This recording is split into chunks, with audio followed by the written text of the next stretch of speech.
praktekan ini marak Om. Itu penyebabnya apa sih Om? Kalau bisa dijelaskan.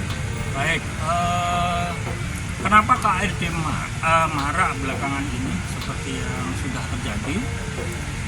Seorang suami tega menganiaya istri bahkan sampai meninggal. Kita bisa melihat dari beberapa faktor ya. Orang melakukan KDRT itu bisa jadi dipengaruhi oleh 3 faktor.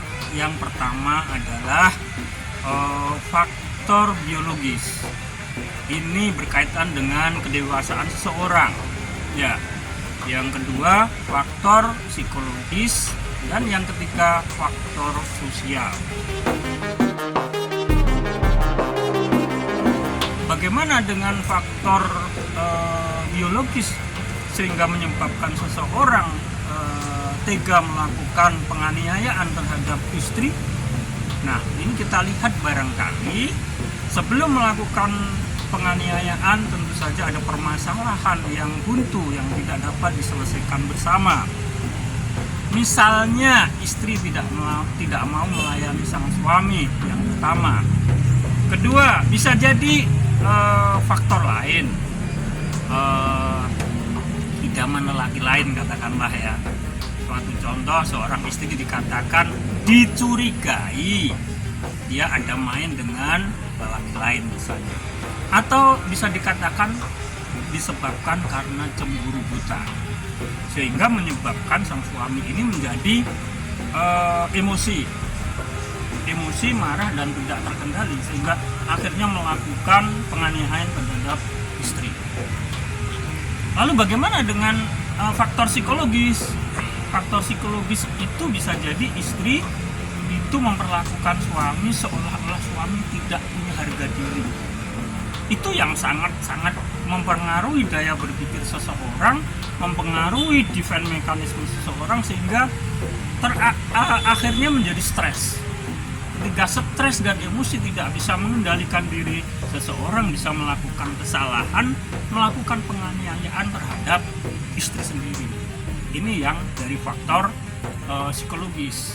Kalau dari faktor sosial, karena istri melakukan tindakan yang di luar umum ya, misalnya istri melakukan selingkuh, ini sama saja kembali ke harga diri lelaki tadi, harga diri suami tadi. Dia di mata masyarakat seolah-olah dia nggak ada harga dirinya. Suami kok ditinggal selingkuh sama istri. Saya pikir itu yang 3 faktor yang menjadi penyebab utama bagaimana seseorang sampai tega menganiaya istrinya. 1 faktor biologis, 2 faktor psikologis, 3 faktor sosial. Saya pikir itu. Mencegah terjadinya KDRT tentu saja butuh komunikasi, keran komunikasinya mesti dibuka antara suami dan istri ini. Diusahakan ada komunikasi yang lancar. Salah satu harus mengalah bagaimana agar komunikasi istri bisa diterima suami, komunikasi suami bisa diterima istri. Kalau salah satu ada yang tidak mau mengalah sehingga komunikasi tidak jalan, ini menyebabkan kebuntuan informasi, kebuntuan komunikasi, sehingga salah prasangka. Oleh karena itu suami istri harus sering berbagi, sering saling curhat, saling memberi masukan, sehingga ada keterbukaan. Ini yang bisa menekan terjadinya kecurigaan antara suami dan istri, sehingga tidak lagi terjadi salah paham. Begitu.